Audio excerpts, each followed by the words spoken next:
So our main mission is to set adopters up for success with their dogs. We want adoptions to be successful for the long term, so we really evaluate and work with both dogs and adopters. We provide free training, we rehabilitate dogs with behaviour issues, and we help people who want to adopt choose a dog that's a good match for them and their lifestyle.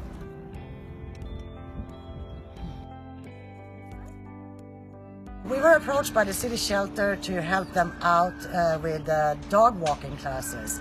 So we are now helping fosters and potentially also going into the shelters to help the volunteers to set up the dogs to be able to walk properly on leash and not pull.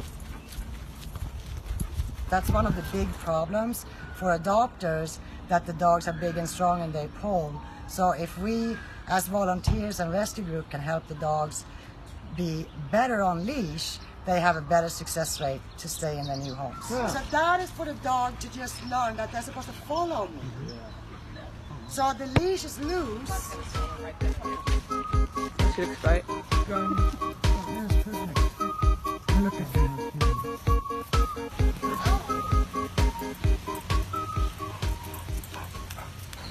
So I adopted a dog 3 years ago from the rescue group, and she turned out to have a bite history, which I didn't know, and I didn't know anything about the rescue world at the time.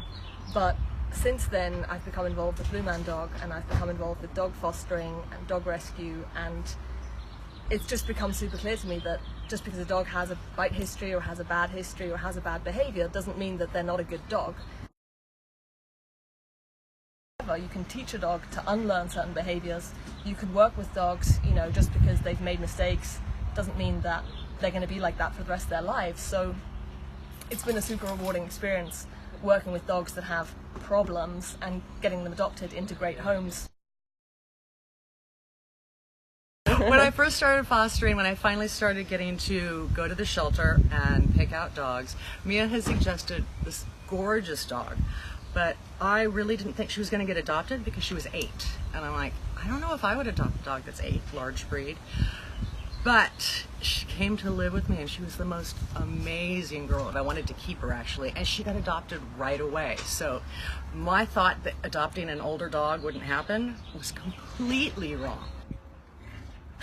And then just a couple months ago, we came across another dog at the shelter that was 8 years old, and I didn't even have a second thought about pulling her because she was good, and of course she did get adopted, so that's great.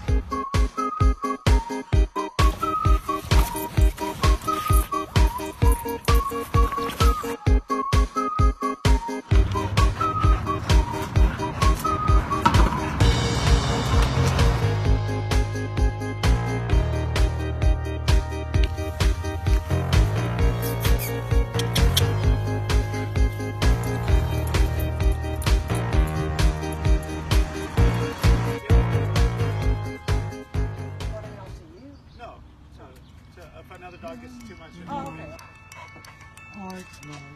okay.